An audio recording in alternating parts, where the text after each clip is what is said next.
नमस्कार, जय Hind. All exam guide गुरु का यूट्यूब चैनल आप सभी दिख रहे हैं। मेरा नाम है सुजीत पांडे। यहाँ पर हम आपके लिए लेकर आ गए हैं सामान्य विज्ञान साइंस के क्वेश्चन, उसमें भी बायोलॉजी क्वेश्चन है, सिलेक्टेड क्वेश्चन है जो बार बार एग्जाम में पूछे जाते हैं।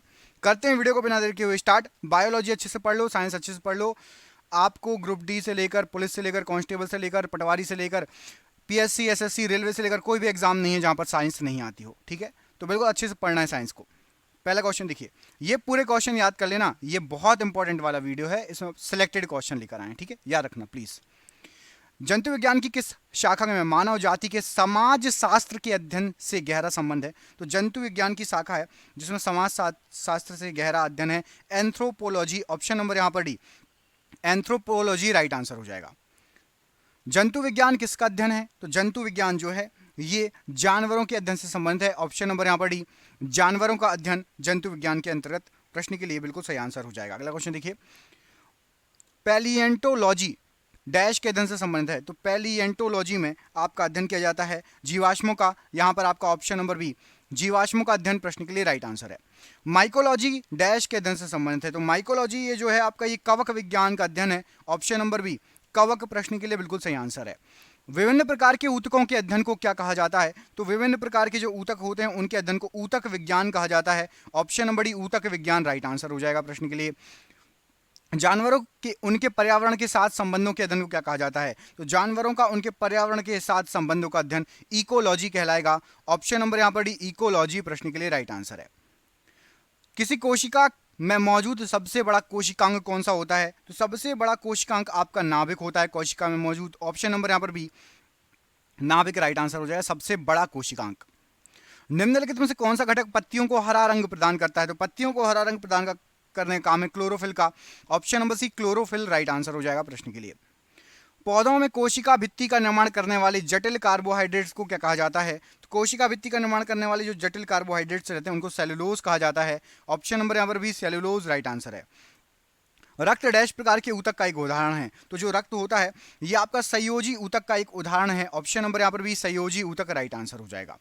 रक्त क्या है? तो रक्त आपका राइट आंसर हो जाएगा, रक्त एक कहलाता है संयोजी ऊतक। ऑप्शन नंबर यहाँ पर सी, संयोजी ऊतक प्रश्न के लिए रक्त के लिए बिल्कुल सही आंसर हो जाएगा। पौधे में कौन सा ऊतक पानी का संवहन करता है? तो पौधे में आपका जाइलम ये पानी का संवहन करता है। जा से जाइलम, जा से जल, तो जल का संवहन जाइलम करेगा। और फ से फाइलम होता है, फ से फूड, तो खाने का संवहन फाइलम। अगला, मानव शरीर का मुख्य हिस्सा किससे बना होता है? तो मानव शरीर का मुख्य हिस्सा बना होता है पानी से। ऑप्शन नंबर यहाँ पर डी, पानी प्रश्न के लिए बिल्कुल सही आंसर हो जाएगा। बालों का रंग डैश के कारण होता है? तो बालों का रंग जो होता है ये आपका मेलानिन के कारण होता है। हमारी त्वचा का रंग भी इसी कारण निर्धारित होता है। ऑप्शन नंबर बी, ज़्यादा मेलानिन निकलेगा तो डार्क रहेगा चेहरे का कलर, कम मेलानिन निकलेगा तो चेहरे का कलर आपका गोरा रहेगा। एंजाइम मूलतः डैश होते हैं? तो एंजाइम जो है ये मूलतः आपके प्रोटीन होते हैं। तो ऑप्शन नंबर यहाँ पर ए, एंजाइम मूलतः प्रोटीन होते हैं राइट आंसर हो जाएगा प्रश्न के लिए। डीएनए अनुक्रम में जीन को चिन्हित करने की प्रक्रिया को क्या कहा जाता है? तो जीन को चिन्हित करने की जो प्रक्रिया होती है इसको एनोटेशन कहा जाता है। ऑप्शन नंबर सी, एनोटेशन प्रश्न के लिए बिल्कुल सही आंसर हो जाएगा। मानव शरीर में सबसे प्रचुर मात्रा में मौजूद तत्व कौन सा है? तो सबसे प्रचुर मात्रा में यदि आप देखेंगे तो ऑक्सीजन मौजूद होता है हमारे शरीर में। ऑप्शन नंबर यहाँ पर बी राइट आंसर हो जाएगा, ऑक्सीजन। प्रोटीन डैश का एक अभिन्न अंग है? तो जो प्रोटीन है ये आपका यहाँ पर आपको जो ऑप्शन दिए गए उसमें से इनमें से सभी का अंग है। एंटीबॉडी में भी, एंजाइमों में भी और कोशिका झिल्ली में भी, इनमें से सभी प्रश्न के लिए option number B right answer है। निम्नलिखित में से कौन सा दूध का प्रोटीन है? तो दूध का प्रोटीन जो है यहाँ पर ऑप्शन दिए गए हैं वो है आपका केसीन। ऑप्शन नंबर यहाँ पर डी, केसीन दूध का प्रोटीन है राइट आंसर है। मानव शरीर की एक कोशिका में कितने गुणसूत्र होते हैं? तो मानव शरीर की एक कोशिका में देखेंगे तो राइट आंसर हो जाएगा 46 गुणसूत्र होते हैं। ऑप्शन नंबर ए, 46 गुणसूत्र राइट आंसर हो जाएगा। बच्चे का लिंग किससे निर्धारित होता है? तो बच्चे का जो लिंग होता है वो निर्धारित होता है आपका गुणसूत्र से।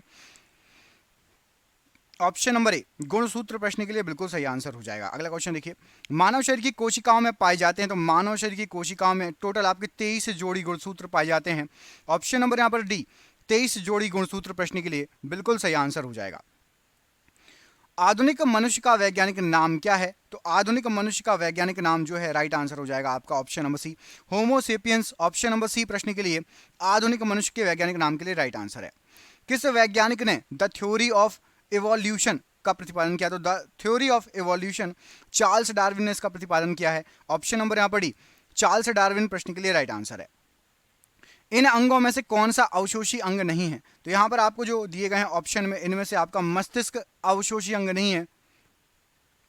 ऑप्शन नंबर ए मस्तिष्क राइट आंसर है। कैरोलस लीनियस को किसका जनक माना जाता है? तो कैरोलस लीनियस राइट आंसर हो जाएगा। इसको माना जाता है आपका वर्गीकरण विज्ञान का जनक। ऑप्शन नंबर यहां पर डी, वर्गीकरण विज्ञान का जनक माना जाता है कैरोलस लीनियस को। ऑप्शन नंबर यहां पर डी राइट आंसर है।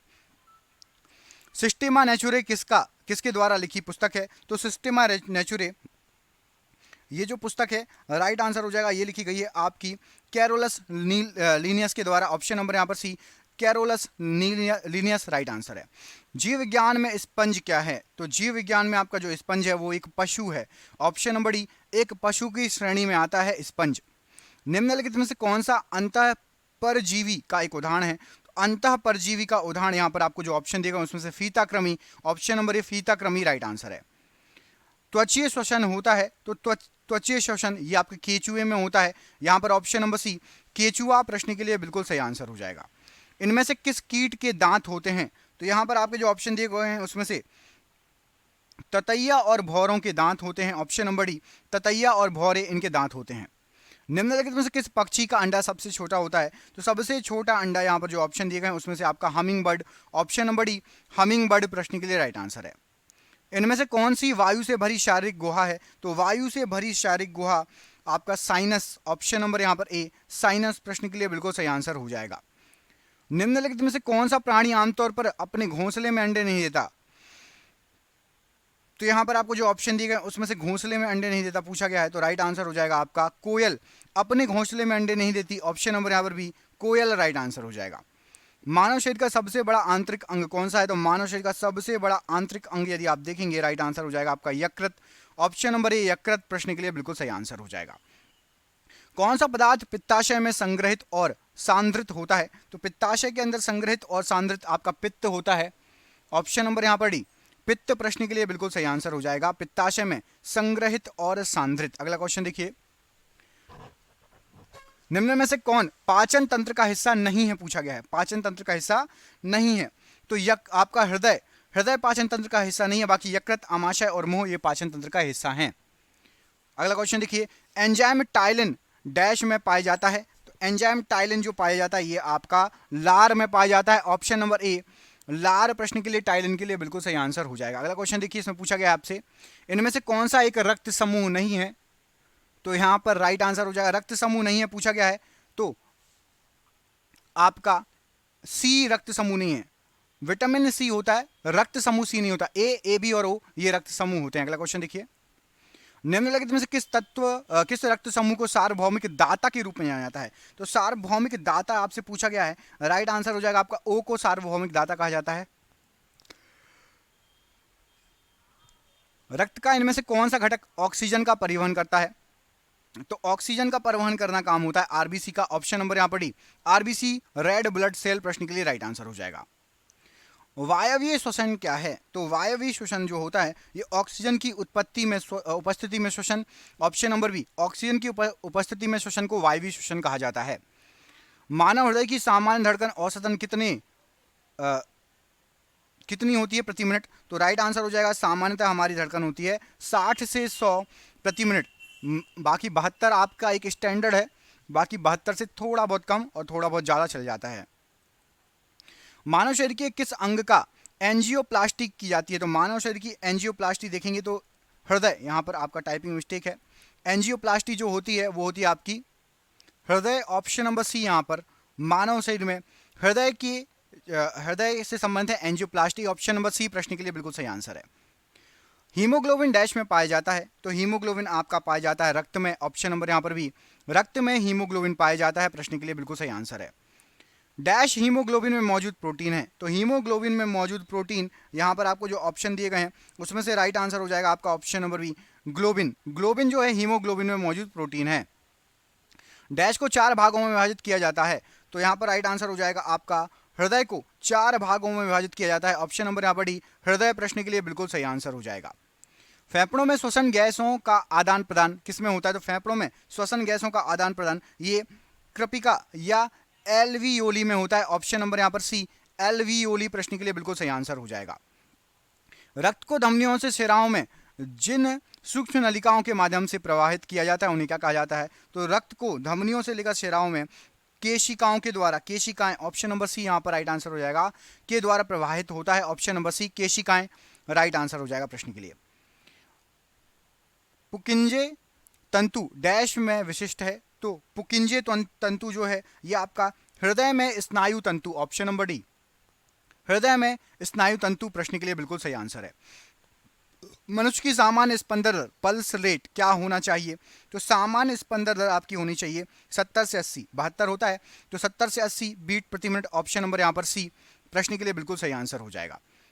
हमारी त्वचा के नीचे की छोटी रक्त वाहिकाओं को क्या कहा जाता है? तो त्वचा के नीचे छोटी रक्त वाहिकाएं ये कहलाती हैं केशिका। ऑप्शन नंबर डी केशिका प्रश्न के लिए बिल्कुल सही आंसर हो जाएगा। अगला क्वेश्चन देखिए, इनमें से कौन सा उपकरण रोगियों की हृदय गति को नियंत्रित करता है? तो रोगियों के हृदय गति को नियंत्रित करने का काम है पेस मेकर का। ऑप्शन नंबर यहाँ पर बी पेस मेकर प्रश्न के लिए बिल्कुल सही आंसर हो जाएगा। वायु की वह अधिकतम मात्रा जो अधिकतम अंतः श्वसन प्रभाव के बाद निष्कासित की जाती है डैश कहलाती है। तो वो अधिकतम मात्रा कहलाती है आपकी फेफड़े का आयतन। जितना फेफड़े का आयतन होगा उतना आप अंतः श्वसन के प्रभाव के बाद निष्कासित करेंगे। ऑप्शन नंबर यहाँ पर डी राइट आंसर हो जाएगा, फेफड़े का आयतन। नाड़ी की धड़कन या पल्स बीट डैश से मापी जाती है, तो पल्स बीट जो मापी जाती है वो धमनी से मापी जाती है। ऑप्शन नंबर यहाँ पर डी धमनी के द्वारा पल्स बीट मापी जाती है। डायलिसिस का उपयोग तब किया जाता है जब किसी रोगी को गंभीर समस्या हो, किससे संबंधित? तो डायलिसिस का जो यूज किया जाता है गुर्दे से संबंधित, किडनी से संबंधित समस्या में डायलिसिस होता है। Option number D. अगला क्वेश्चन देखिए, इसमें आपसे पूछा गया है मानव शरीर में पाई जाने वाली एकमात्र पेशी कौन सी है जो दोनों सिरों पर जुड़ी नहीं होती है? तो एकमात्र पेशी जो दोनों सिरों पर जुड़ी नहीं होती है, राइट आंसर क्या हो जाएगा आपका? ऑप्शन नंबर यहाँ पर भी जीभ। जीभ एक तरफ से फ्री होती है और दूसरी तरफ से जुड़ी होती है। ऑप्शन नंबर यहाँ पर बी राइट आंसर हो जाएगा। आंख की वह संरचना जो प्रकाश किरणों को अपवर्तित करने और रेटिना पर केंद्रित करने का कार्य करती है उसे क्या कहा जाता है? तो उस संरचना को यहाँ पर राइट आंसर हो जाएगा, क्या कहा जाता है? Option number C lens. Option number यहाँ पर सी लेंस प्रश्न के लिए बिल्कुल सही आंसर हो जाएगा। अगला क्वेश्चन देखिए, ईसीजी डैश द्वारा उत्पादित विद्युत बलों को महसूस करता है। तो जो ईसीजी है ये महसूस करता है हृदय के लिए संबंधित है ईसीजी। ऑप्शन नंबर यहाँ पर डी हृदय राइट आंसर हो जाएगा। इनमें से कौन सा हृदय की समस्या का निदान करने में मदद करता है? तो हृदय की समस्या का निदान करने में मदद करेगा आपका ऑप्शन नंबर सी ईसीजी। अभी आपको बताया option number C ECG right answer हो जाएगा। अगला क्वेश्चन देखिए, ईसीजी से शरीर के किस अंग की जांच की जाती है? तो ईसीजी के द्वारा शरीर के आपके हृदय की जांच की जाती है। ऑप्शन नंबर यहाँ पर ए हृदय प्रश्न के लिए बिल्कुल सही आंसर है। रेटिना का वह क्षेत्र जहां दृष्टि सर्वाधिक होती है क्या कहलाता है? तो दृष्टि सर्वाधिक होती है उस क्षेत्र को कहा जाता है आपका गर्तिका। ऑप्शन नंबर सी गर्तिका प्रश्न के लिए बिल्कुल सही आंसर हो जाएगा। कॉर्निया और रेटिना शरीर के किस अंग में पाए जाते हैं? तो कॉर्निया और रेटिना ये दोनों आपके शरीर की आंख में पाए जाते हैं। ऑप्शन नंबर यहाँ पर भी शरीर के आंख में राइट आंसर है। मानव की आंख निम्नलिखित में से किस सिद्धांत पर कार्य करती है? तो मानव की जो आंख है वो कार्य करती है प्रकाश के अपवर्तन के सिद्धांत पर। ऑप्शन नंबर यहाँ पर सी प्रकाश का अपवर्तन प्रश्न के लिए बिल्कुल सही आंसर हो जाएगा। निम्नलिखित में से कौन सा आंख का एक विकार है? तो यहाँ पर आपको जो ऑप्शन दिए गए हैं उसमें से आपका निकट दृष्टि दोष ये आंख का एक विकार है। ऑप्शन नंबर यहाँ पर डी निकट दृष्टि दोष राइट आंसर है। निम्न में से कौन सा वर्ण दर्शन से संबंधित है? तो वर्ण दर्शन से संबंधित यहाँ पर आपको जो ऑप्शन दिए गए हैं शंकु कोशिकाएं। ऑप्शन नंबर यहाँ पर भी शंकु कोशिकाएं प्रश्न के लिए बिल्कुल सही आंसर हो जाएगा। इनमें से कौन सी एक तंत्रिका कोशिका है? तो यहाँ पर आपको जो ऑप्शन दिए गए हैं इनमें से तंत्रिका कोशिका है आपकी न्यूरॉन। ऑप्शन नंबर ए न्यूरॉन एक तंत्रिका कोशिका है। ऑप्शन नंबर यहाँ पर ए राइट आंसर है। पुतली डैश का एक हिस्सा है। तो पुतली जो होता है वो आपका आंख का हिस्सा होता है। ऑप्शन नंबर यहाँ पर भी आंख का हिस्सा होता है पुतली। दो न्यूरॉन के बीच के जंक्शन को क्या कहा जाता है? तो दो न्यूरॉन जो हैं उनके बीच के जंक्शन को यहाँ पर प्रश्न के लिए बिल्कुल सही आंसर हो जाएगा आपका सूत्र युग्मन कहा जाता है। ऑप्शन नंबर सी सूत्र युग्मन प्रश्न के लिए राइट आंसर है। डैश एक द्वारक है जो आंख में प्रकाश के मार्ग को नियंत्रित करता है। तो आंख में प्रकाश के मार्ग को नियंत्रित करने का काम है पुतली का। ऑप्शन नंबर यहाँ पर सी, पुतली प्रश्न के लिए बिल्कुल सही आंसर हो जाएगा। रेटिना में मौजूद कौन सी कोशिकाएं एक सामान्य प्रकाश के प्रति संवेदनशील होती हैं और रंग संवेदना प्रदान करती हैं? तो रेटिना में जो मौजूद होती हैं वो होती हैं आपकी अंध कोशिकाएं। अंध कोशिकाएं का काम क्या है? सामान्य प्रकाश के प्रति संवेदनशील होती हैं और रंग संवेदना प्रदान करती हैं अंध कोशिकाएं। Option number D. कॉर्टी अंग का संबंध किससे है? तो कॉर्टी अंग जो है ये आपका सुनने से संबंधित है। कॉर्टी, ऑप्शन नंबर ए, सुनने से संबंधित प्रश्न के लिए बिल्कुल राइट आंसर हो जाएगा। अगला क्वेश्चन देखिए, इसमें आपसे पूछा गया है ऑडिटोरी डैश संबंधित है। तो ऑडिटोरी जो है ये आपका सुनने से संबंधित होता है। ऑप्शन नंबर यहाँ पर ए, ऑडिटोरी का भी संबंध सुनने से। ऑप्शन नंबर ए राइट आंसर हो जाएगा। ईयर ड्रम का दूसरा नाम क्या है? तो ईयर ड्रम का दूसरा नाम है आपका कर्णपटही झिल्ली। ऑप्शन नंबर यहाँ पर सी, ईयर ड्रम को कर्णपटही झिल्ली भी कहा जाता है। Option number C right. मानव कान के किस भाग में प्राप्त ध्वनि के अनुसार कंपन होता है? तो मानव कान में जहां पर कंपन होता है उसको कहा जाता है आपका कर्णपटही झिल्ली। ऑप्शन नंबर यहां पर डी, कर्णपटही झिल्ली में कंपन होता है। Option number D right answer है। ऑल फैक्ट्री शब्द निम्नलिखित में से किससे संबंधित है? तो ऑल फैक्ट्री शब्द ये आपका गंध से संबंधित है। ऑप्शन नंबर डी, गंध प्रश्न के लिए राइट आंसर हो जाएगा। एक न्यूरॉन के कोशिका रखने को क्या कहा जाता है? तो एक न्यूरॉन की कोशिका रखने को राइट आंसर हो जाएगा सोमा कहा जाता है। यहां पर आपका ऑप्शन नंबर डी, सोमा प्रश्न के लिए बिल्कुल सही आंसर हो जाएगा। अगला क्वेश्चन देखिए, मांसपेशियों की थकान डैश के संचय की वजह से होती है। तो मांसपेशियों में आपको जो थकान होती है वो मांसपेशियों के अंदर लैक्टिक अम्ल के जमा होने जाने के कारण होती है। ऑप्शन नंबर ए, लैक्टिक अम्ल राइट आंसर है। मानव शरीर में सबसे लंबी हड्डी कहां पाई जाती है? तो मानव शरीर की सबसे लंबी हड्डी जो पाई जाती है यहां पर राइट आंसर हो जाएगा आपका जांग की हड्डी होती है। ऑप्शन नंबर यहां पर डी, जांग की हड्डी प्रश्न के लिए बिल्कुल सही आंसर हो जाएगा। मानव शरीर की सबसे छोटी हड्डी कौन सी है? तो मानव शरीर की सबसे छोटी हड्डी है आपकी स्टेपिस हड्डी अस्थि। ऑप्शन नंबर सी, स्टेपिस प्रश्न के लिए बिल्कुल सही आंसर हो जाएगा। स्टेपिस शरीर के किस अंग में है? कमेंट करके बताइए, स्टेपिस शरीर के किस अंग में पाई जाती है? मानव शरीर के किस भाग में सबसे छोटी हड्डी है? लीजिए आ ही गया आंसर, आप लोगों ने कमेंट भी कर दिया होगा, कान में है स्टेपिस हड्डी। ऑप्शन नंबर सी, कान प्रश्न के लिए राइट आंसर है। शरीर की सबसे लंबी हड्डी कौन सी है? तो शरीर की सबसे लंबी हड्डी यदि आप देखेंगे जांग की हड्डी, फीमर। Option number D. मानव शरीर में मौजूद सबसे कठोर पदार्थ कौन सा है? तो मानव शरीर के अंदर सबसे कठोर पदार्थ है आपका दांत की परत या दांतों का एनामल। ऑप्शन नंबर यहां पर डी प्रश्न के लिए राइट आंसर हो जाएगा। मानव शरीर की सबसे मजबूत हड्डी कौन सी है? तो मानव शरीर की सबसे मजबूत बोला गया है जांग की हड्डी, ये सबसे मजबूत हड्डी होती है। ऑप्शन नंबर यहां पर डी, जांग की हड्डी राइट आंसर हो जाएगा। रीढ़ को डैश भी कहा जाता है। तो रीढ़ को जो है आपका राइट आंसर हो जाएगा मेरुदंड भी कहा जाता है। ऑप्शन नंबर सी, मेरुदंड प्रश्न के लिए बिल्कुल सही आंसर है।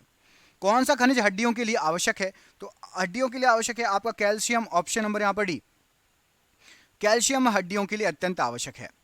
मानव शरीर की सबसे छोटी मांसपेशी कौन सी है? तो मानव शरीर की सबसे छोटी मांसपेशी आपकी स्टेपेडियस। ऑप्शन नंबर यहां पर भी स्टेपेडियस प्रश्न के लिए बिल्कुल सही आंसर हो जाएगा।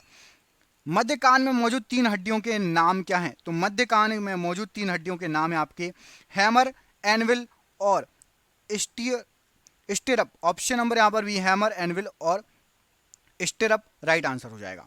अगला क्वेश्चन देखिए, इसमें आपसे पूछा गया है मांसपेशियों का वह भाग जो संकुचन उत्पन्न करने के लिए सिकुड़ता है क्या कहलाता है? तो मांसपेशियों का वह भाग जो संकुचन उत्पन्न करने के लिए सिकुड़ता है, यहां पर राइट आंसर हो जाएगा आपका एक्टिन कहलाता है। ऑप्शन नंबर यहां पर डी, एक्टिन प्रश्न के लिए बिल्कुल सही आंसर हो जाएगा। अगला क्वेश्चन देखिए, मानव शरीर में द्विशिरस्क मांसपेशियां कहां स्थित होती हैं? तो द्विशिरस्क मांसपेशियां जो होती है राइट आंसर हो जाएगा इसके लिए, ये स्थित होती है आपकी बाह में। ऑप्शन नंबर ए, बाह में प्रश्न के लिए बिल्कुल सही आंसर हो जाएगा। मायोसिन और एक्टिन क्या है? तो मायोसिन और एक्टिन ये जो होते हैं राइट आंसर हो जाएगा, ये हैं आपके मांसपेशीय प्रोटीन कहलाते हैं। ऑप्शन नंबर ए, मांसपेशीय प्रोटीन राइट आंसर है। सार्कोलेमा वह झिल्ली है जो डैश को कवर करती है। तो सार्कोलेमा झिल्ली मांसपेशीय तंतु को कवर करती है। ऑप्शन नंबर सी, मांसपेशीय तंतु राइट आंसर है। निम्नलिखित में से कौन सा मानव शरीर में पाई जाने वाली हड्डी नहीं है? तो यहां पर आपको जो ऑप्शन दिए गए हैं उनमें से मानव शरीर में नहीं पाई जाती आपकी एक्स हड्डी। एक्स हड्डी मानव शरीर में नहीं है। Option number D right answer है। नी कैप को क्या कहा जाता है? तो जो नी कैप होता है उसको कहा जाता है आपका पलिया। ऑप्शन नंबर यहां पर भी पलिया भी कहा जाता है। ऑप्शन नंबर बी प्रश्न के लिए बिल्कुल सही आंसर हो जाएगा। निम्नलिखित में से कौन अस्थिबद्ध मतलब लिगामेंट द्वारा जुड़े होते हैं? तो लिगामेंट जो रहता है वो जोड़े रहता है हड्डी को हड्डी से। ऑप्शन नंबर यहाँ पर भी, हड्डी को हड्डी से लिगामेंट जोड़ के रखता है। कौन सा हार्मोन रक्त शर्करा को बहुत कम होने से बचाता है? तो रक्त शर्करा को कम होने से बचाता है आपका ग्लूकेगन हार्मोन। ऑप्शन नंबर यहाँ पर भी ग्लूकेगन हार्मोन प्रश्न के लिए बिल्कुल सही आंसर हो जाएगा। थायराइड ग्रंथि शरीर के किस भाग में स्थित होती है? तो थायराइड ग्रंथि स्थित होती है गले में। ऑप्शन नंबर यहाँ पर सी, गला प्रश्न के लिए राइट आंसर है। इंसुलिन किसे विनियमित करता है? तो इंसुलिन जो है आपका ये रक्त शर्करा का स्तर, इसको विनियमित करता है। Option number D right answer हो जाएगा। आज का आखिरी क्वेश्चन है, मानव शरीर में इंसुलिन का उत्पादन कहाँ होता है? तो मानव शरीर के अंदर इंसुलिन का उत्पादन होता है अग्नाशय में। ऑप्शन नंबर डी अग्नाशय राइट आंसर हो जाएगा। आपके लिए सरप्राइज क्वेश्चन है, आपको कमेंट करके बताना है कि मानव शरीर के अंदर किडनियों की संख्या कितनी है। मानव शरीर के अंदर किडनी कितनी होती है, एक या दो? कमेंट बॉक्स में कमेंट करके बताइएगा मानव शरीर में कितनी किडनियां होती हैं, एक या दो। दोस्तों वीडियो अच्छा लगा हो तो दोस्तों के साथ शेयर कर देना। चैनल पर पहली बार आए हैं, ऐसे वीडियो देखना चाहते हैं तो चैनल को सब्सक्राइब कर देना और वीडियो को प्यार दीजिए, लाइक कीजिए। हमारे चैनल पर जाइए, आपको बहुत सारे ऐसे ही वीडियो मिलेंगे। बहुत बहुत धन्यवाद दोस्तों, आपका शुभ हो। बहुत बहुत धन्यवाद।